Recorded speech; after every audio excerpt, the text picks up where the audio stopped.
What did you think about the character your team showed? How important was it that you got the result today? Well, massive. To come on the first fixture to Old Trafford with that atmosphere, the way they are building momentum with the new signings and the excitement around it is top. I mean, it's a great feeling. Then we have to be really humble about the way we did it. And we did it, one, because we put a magnificent set piece in, and after, because the way we reacted to mistake. To enforce mistakes and mistakes that are very far from the standards that we normally have, and we constantly reacted to that in a really positive way. And that's the reason why we had the opportunity to win the game. Okay, so for your best level, far too many mistakes, but the reactions to those mistakes got you the result. Well, as you're talking about character and spirit, that's it. I'm not having the best day from the first action. I can make a mistake. How do I react to that? And it wasn't one, it was many players that acted, because there are many moments that, I mean, in open space, we should have killed them. And after they went the other way, immediately catching us in the back foot, the way everybody tracked, the way everybody defends, it was phenomenal. So you scored with your first corner of the season. We know you're always a threat from set pieces, but it looks like you've worked hard on them over pre-season, a slightly different setup it looked like? Yeah, in many ways we have changed and evolved certain things that obviously we don't want to make it unpredictable for the opposition, and it pays the price. At the end, the games are won in both boxes, and that's what we've done today. Do you think today, with the expectation that's on you, that was a huge moment? I know it maybe sounds a bit odd to ask it after one game, but with United and the games you got to follow, you know, narratives around big clubs can build quickly. Yeah, and it is, and it says a lot, because I just look at the players' faces and they want much more, and we know that we are much better than certain moments the way we played. I think before I came here it was 18 or 22 years without winning at Old Trafford, and now we come here, we won many times and still unsatisfied, and I take that as a massive compliment and as a way to build what we want to build. What needs to be better? There's a lot of aspects, I think, especially the way we started the game with duels, with 50-50 actions, with simple giveaways after regaining the ball. We need to be very careful against a team that has the speed, the ability in the front line to threat you that way. We need to be very careful with that. Lastly then, what did you make of your new boys, Zubimendi, Gyökeres, the two that started the game? Well, very happy with them, the ones that they come in as well. I think they had a massive impact in the game. We need to glide them together. Some of them physically still, they're not at the highest level or the way that we need to get. We'll get there. Thank you. Thank you so much. Satisfying victory for Mikel Arteta, but an admittance that they're not at their best at this stage of the season. Have they almost, Daniel, got to learn how to use Victor Gyökeres at the top of the pitch? I think so, yes. I really do. Why? Because when you are an attacker who's, used to doing certain actions, and I think Saka is used to playing a certain way and doing specific types of things. Likewise, the player on the left wing, and they've been playing with a striker in Havertz who's very different to Gyökeres. It does take time to get used to that player's runs. He's going to have to also alter his game. It's not just about the team changing for him, it's about him changing for the team also, and understanding how he's going to perform best. The manager's going to have to implement certain things on the training pitch. He's going to have personal conversations, and that's what it takes for you to hit the ground running. So how did you adapt your game when you went from different clubs, from Man City to Bolton to Chelsea to Liverpool? I think it's, again, the conversations, understanding who you're playing with. So, for instance, when I was at Chelsea, I was playing on the wing. So I knew Didier would like certain types of passes or crosses, and Torres was different to him, so I had to play different with Torres. And Anelka would be different, and maybe you could change positions with Nico a little bit. Likewise, when you talk about Bolton, I was up front with Kevin Davis, so flick-ons, okay, cool, I'm big man, little man vibe today. Old school, you know what I'm saying? Yeah. And then you go to Liverpool, where it was me and Louis to start with, and again, it's like you're both almost playing in a split strikers thing. I view it as Gyökeres is used to playing a specific way with Sporting Lisbon. Mm-hmm. He's throughout his career, I think he's a traditional centre forward who's going to make runs in behind.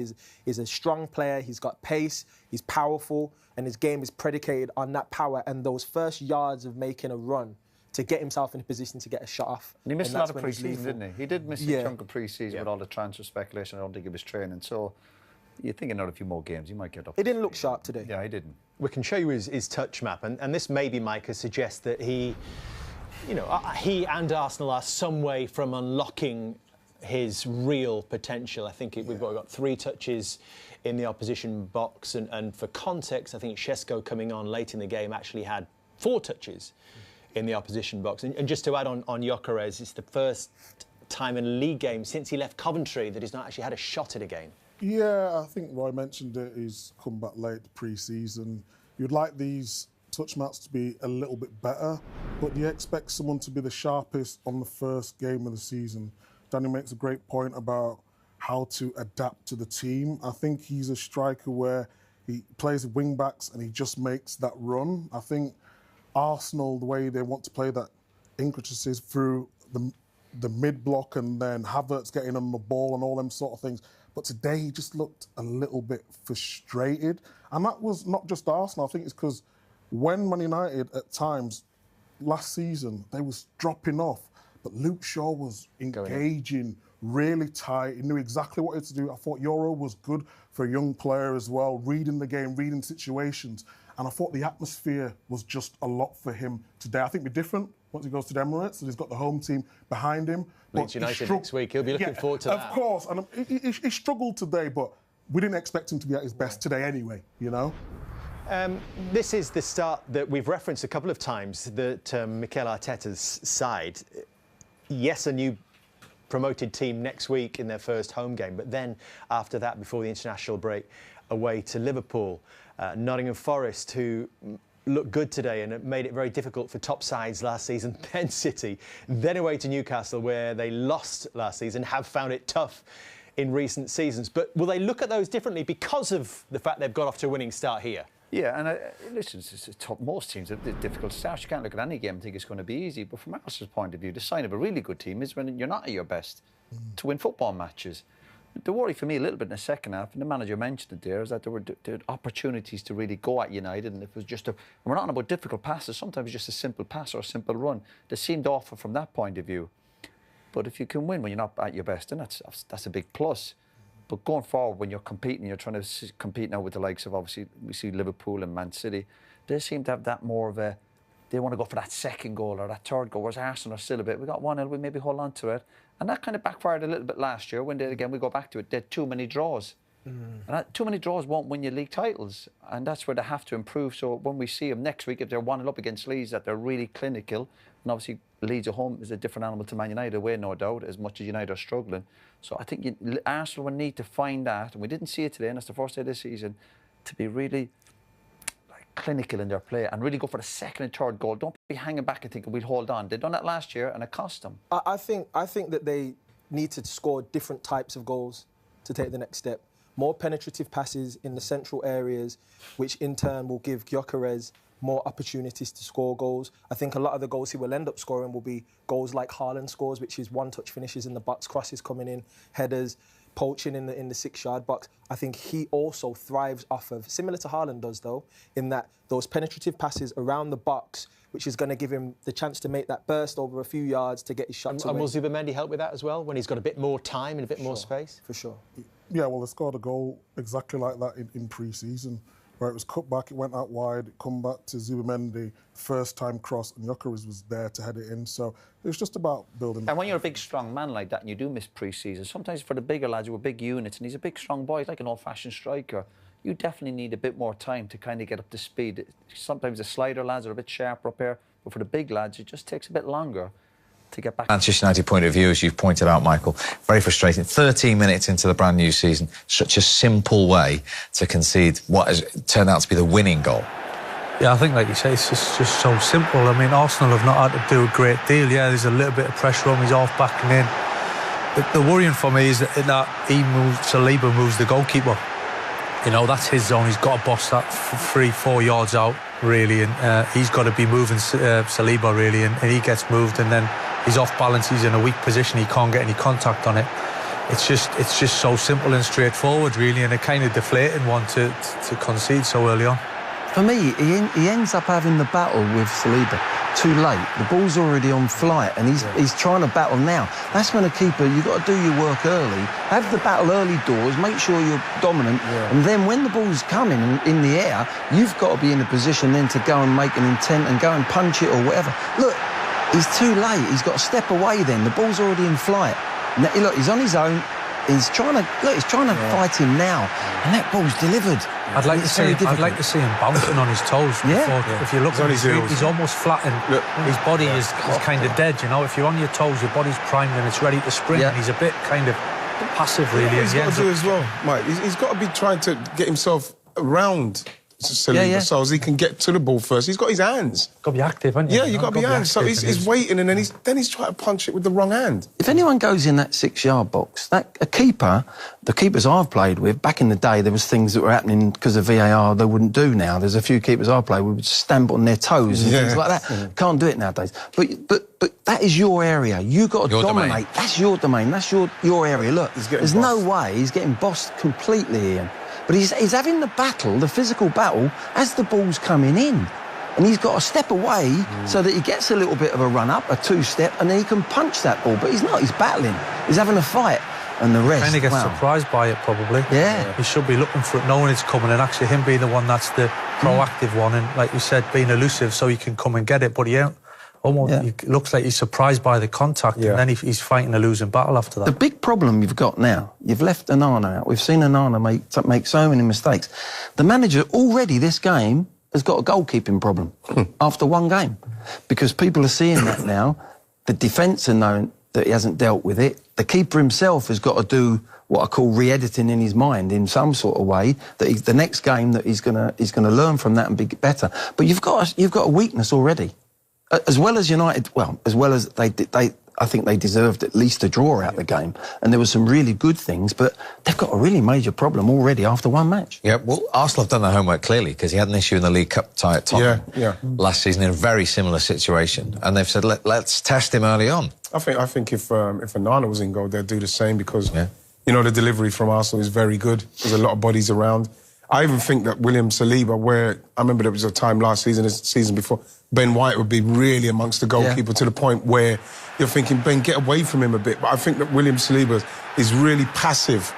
And the goalkeeper, I think that to the point where the goalkeeper can move him, like you're saying, Mike, so as he could get to the ball. So I just think that the ball's a great ball in. I think the goalkeeper's got himself in all sorts of problems. And for a start, he gets himself in a position where he can't even punch it with his strong hand. But it was a good ball in. It was a great ball in. Yeah. And then did we see David Raya in a similar situation almost show by India what he should be doing? Well, again, you can look at the situation. You know, you can see they're going to put the ball into an area where, look, there's players around him, but watch what he does. He gets himself into a situation. Watch him now. Watch, bang, where he's on his, like you're saying, Mike, he's on his toe. Watch him there. Look, bang, on his toes, off his feet, seeing the ball, punching it away with his strong hand. Yeah, I think when you go to the early shot there and you see him bouncing, your body language for me tells me what's going on in your head. You know, if you're dead and your body's dead and you're a bit flat and you're almost like switched off. He was bouncing. He was almost looking forward. Like we said at the start a little bit about embracing the challenge. Yeah. You've got to embrace centre half. You're defending your box, goalkeeper. You've got to think, this is me. I'm having a bit of this. This is me, and embrace that. And don't be a little bit waiting to see what's going to happen. You've got to go make it happen. I just thought that the body language between the two almost took on the challenge, and one clears it, one doesn't, and that, in the end, that's the game that we're sat here talking about. Yeah, and that's the fine margin sometimes in these games. Oh, very much so, and that's why Arsenal have been brilliant from set plays last season and this start off this season. The difference is when you score from set plays, however it's from corners, when they come from the back post, or this time bodies in the 6-yard box, you get a belief about yourself. You go into that box believing you're going to score. All them centre-backs going up, I'm going to be the one scoring. The strikers, obviously, they've worked at different situations, different scenarios, using the body, putting the goalie under pressure. There's a little run, the two little runs that we didn't talk about on the edge of the box. There's a little plan going there where he could have pulled it back, and I think Odegaard was ready to shoot. So that's another little plan that they got. But they have this belief. They say, now we're going to score again. And at the end of the day, that has been the difference between the 3 points. Because United, you can't tell me United weren't a better team on the day. They probably created a little bit more than Arsenal did, but that was the vital part of the game. And now that goalkeeper really has got to really do some work on himself, as well as the coaches and the goalkeeping coach, because that becomes a big problem, a massive wall that can build up if he doesn't do a lot of work mentally on that. Yeah, well, how important is that? They spent over 200 million at one end of the pitch to still have this issue that you're all talking about at the other.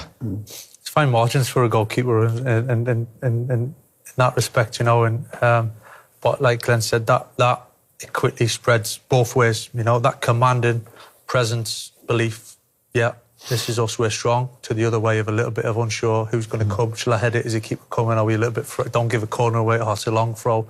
All of a sudden it can spiral both ways, you know. Yeah. It's definitely something that has caused them an issue today, it's caused them an issue over a period of time now, and you need that foundation and that backbone to then spread through the back four or the back five. Which you experienced with Edwin van der Sar, didn't you? Back in the day in that team. And that composure and that belief that the goalkeeper gives you is, as I said, it spreads, and it spreads quickly, and it can go in both directions pretty quickly. You obviously want the positive nature, and to be fair to Arsenal, they got that today.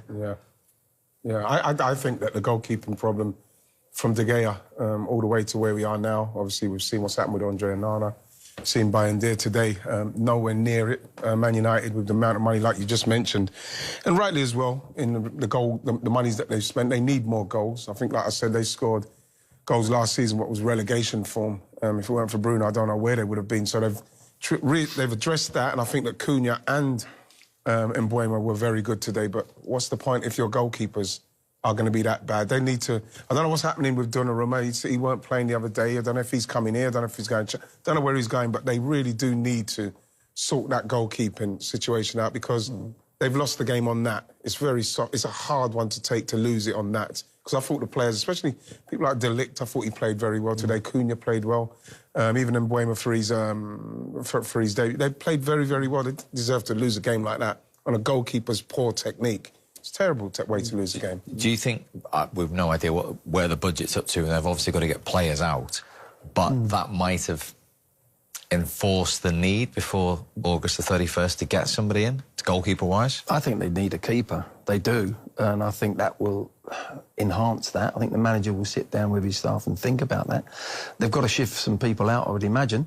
But, you know, if you're going to have your spine of a team, everyone talks about having your spine and being a successful team. The great teams have always had that. You start with a goalkeeper. And if you've got a problem there after one match, you know, Onana comes back in, everyone's going to be like, well, you know, there's mistakes last year. So he's got a real problem already. Well, let's talk live to the man who benefited from that error, following in the match winner. Riccardo Calafiori is waiting to speak to us at Old Trafford. Riccardo, great to see you. Well done. How good does that feel? Winning goal, first day of the season away at Old Trafford. Hi guys, everybody. Yeah, obviously it was a great feeling. I couldn't start better than this. Obviously it was a tough game, but we managed to get the 3 points at the end. And you and your Premier League goals, I mean, we saw you score at the Etihad. You now scored the winner at Old Trafford and that winner at Wolves. They're all big, important ones. Yeah, I mean, when you score and you get the 3 points because of your goal, is even more important, as you said. And yeah, that's a good start. We just have to keep going like that. Is that the importance here of you following in, always expecting an error? I don't know. Let's see. Let's see game by game as well. Is that something you'd highlighted, though? I mean, we know you're so strong from set pieces and the amount of goals you score from that area. Yeah, I mean, I was speaking before about this. We're just working every day, every week. If possible, we have to improve every season, because the other teams, they study us and they know how to defend. So we just have to improve even more. Riccardo, what did the manager say at half-time in how we were playing in the first half? Was he upset? Was he angry? What was he like in the dressing room? Yeah, I wouldn't say upset, but obviously it wasn't our best game, I guess. And as well, it's not easy to play at Old Trafford. In the first minutes, they were so aggressive. But for sure, we could have done better, I think, in the manner regain, the second balls. But, you know, at the end, if you want to win the league or if you want to do something important, you cannot leave these points behind, even though you played, like, not your best game, you know? Yes. Yeah, that's the positive, isn't it? When you're not at your very best, to still keep a clean sheet and win it